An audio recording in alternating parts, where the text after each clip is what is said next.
ዛሬ ከማሳያችሁ 5 ሀገራት ሶስቱን መመለስ ከቻላችሁ እንደምታስቡት ሰነፍ ሰዎች አይደላችሁም ማለት ነው። እንጀምር። ከኢትዮጵያ በስተደቡብ ወደ አፍሪካ መጨረሻ ተጓዝንና ይህች የምናገኛት ሀገር ማናት? ሀ ታንዛኒያ፣ ለ ሞዛምቢክ፣ አመሮሃ ሳውዝ አፍሪካ። አመሮሃ ሳውዝ አፍሪካ። በህንድ ውቅያኖስ የተከበበችው ይህች አፍሪካዊቷ ሀገር ማናት? ሀ ማሊ፣ ለ ማዳጋስካር፣ አመሮሃ ዛምቢያ።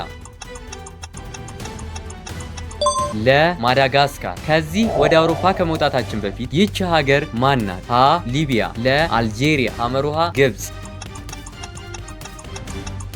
ሀ ሊቢያ። ወደ ቀጣዩ ጥያቄ ከመሄዳችን በፊት እንደዚህ አይነት ቪዲዮዎች ይቀጥሉ የምትሉ ላይክ እና ፎሎ በማድረግ አበረታቱ። የሜዲትራኒያንን ባህር እንሻገርና ይህቺ የምናገኛት አውሮፓዊቷ ሀገር ማናት? ሀ ግሪክ፣ ለ ጣሊያን፣ አመሮሃ ፈረንሳይ።